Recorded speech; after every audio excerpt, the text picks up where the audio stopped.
Hi there, Dave here. How are you? Today I'm going to show you how I keep my cast iron tops on my machines nice and clean. Now, why do I keep a machine clean? Two reasons. If it gets rusty, the material won't slide over it as easily, and also it will scratch it. Anyway, cut to the chase.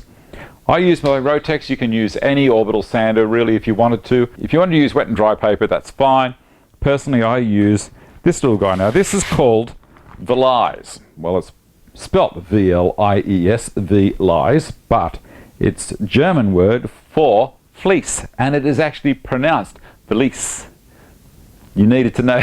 You needed to know that. So these are Vlies. Now, what they are is an aluminium oxide mat, like a fleece. That's why they call it Vlies. You can get them in 3 different grades from Festool. You can get 100, which is the green. The grey one is 280 grit, I think, which is this guy. They don't have the grit written on the back, so you just got to use your brains. And their finest one, I think, is 800, and I think they say that is of no effect. It's just a polishing pad. The problem with using 320 or 400 grit paper on the machine is you will leave a whole heap of scratch marks all over the place. Sanding this stuff, it's really, really important to wear some personal protection. I am going to be sucking the dust up through my shop vac system and through the cyclone and outside, so it's not going to worry me. But I will also wear my special mask that I look like the alien with, but I love them. I always wear it. It saves me. You only get one set of lungs. Why not? So, without further ado, I'm going to pop that on the Rotex, and I have got it in geared mode. I will put my helmet on. Now, you can see down here, it's fairly rusty. You can see that on my hand. That's horrible. So I'm not going to hit it hard. I'm going to go slowly. So I'll come up, I'll watch around the blades there. I won't go too close to the blades. And back, you'll see I've moved the guard, the lamb chop, it's gone. So I can get all the way around here. All of those guards will be going back on. So I'll turn the machine on. You watch how it goes. Again, I just go slowly. Careful around the blades.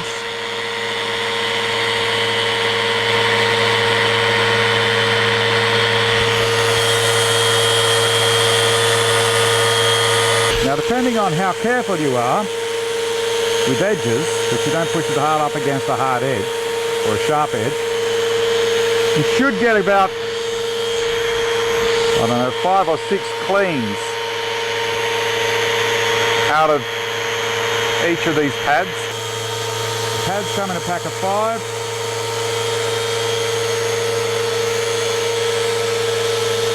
You can see down there where I haven't moved the fence up before. I'm having to give it a bit more action.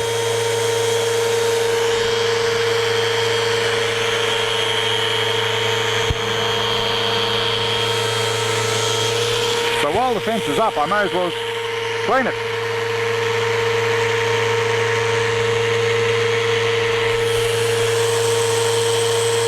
Doing it this way is a lot easier than if the fence was down and trying to work it there.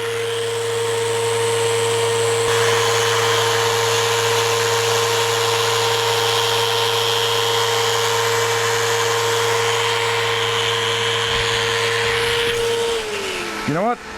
That's pretty cool. In those areas that I didn't quite get, you can get a little bit of wet and dry, or even a little bit of 320 or 400 paper. Just give it a little bit of a clean up. But remember, it is a lot coarser. It's not going to look anywhere near as pretty. Look at that. Look how it bogs up. It just bogs up unbelievably there. That's why you don't do the whole thing with it. Now, you may also want to do this area down here in the rebate. When you're coming back near these blades, just be aware. They are sharp and they're very unforgiving. 4 machines I've cleaned with this one, and it still goes great. All right, now the next thing we're going to do is clean it with a bit of turpentine. You might wonder what, you might think, oh Dave, what are you talking about? Vlies is pronounced Vlies. Well, I checked on my computer and I typed in one of those dictionaries and typed in VLIES, and it showed me German or English, and that it meant fleece. And it's got a little pronunciation button, a little speaker button. So I hit the speaker button and it goes fleece. That's as close as I can get to it. Anyway, terps, and we let a fair bit soak into the rag there. And the same thing down near those blades. Just go awfully slow so that you don't mistakenly catch yourself on them, because that would be horrible. Look at all that rubbish that's coming off. That's after the rust. New machine. Just about a new machine. I'm just going to clean the residue off. You may know how to do all this stuff, and that's great. But there's a lot of people out there. I deal with people every day that are new to the game, and they ask me questions. So I thought it might be a lot easier if someone's asking me a question, I just give them an answer here, and then if I can address the question for them, and they can come back and have a look on my YouTube channel, and they've got the answer. I do around the edges as well. Next thing we're going to do is Silver Glide. Silver Glide is a protectant and a lubricant that does not affect the timber.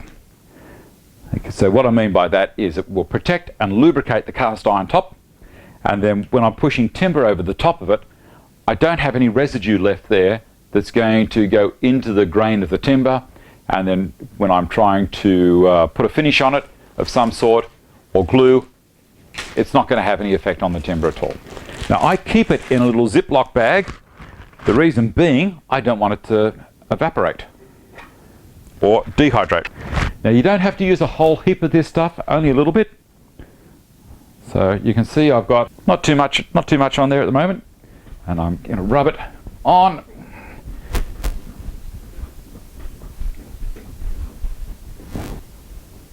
Wow, that's looking beautiful already. I finished the in-feed table, now it's the out-feed table. It doesn't matter if you get a little bit of brown happening there, like it might be cleaning the surface off at the same time, because we're going to come back in about 10 minutes and rub it all off again. There we go. That's it. I'll go and have a coffee, and in the meantime I'll put the lid back on this, put it back in a Ziploc bag, grab a coffee, let this dry out for about 10 minutes, and then we'll buff it off. Back soon. Here's my coffee cup.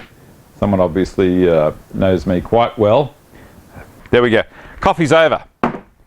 Let's rub it down now. Again, soft, nice soft rag. Clean and dry. We're just about done. If a job is worth doing, it's worth doing well. I've just cleaned the corroded section off the surface without going too deep, which is still going to maintain a nice level flat surface for me, which is what this machine is all about. This is a jointer. I want it to work absolutely beautifully. Now that I've done all this, I can return the fence back into the 90-degree position. I can replace the guards, and then it's ready to go. As always, whenever you do something like this, make sure it's unplugged. Okay? That's something you guys in the States won't see too much. That's a 240 volt plug for Australia. We've got them everywhere. We don't have one down. We're all ready set. Put it back together, and I can get back into it. Thanks for watching. See you next time.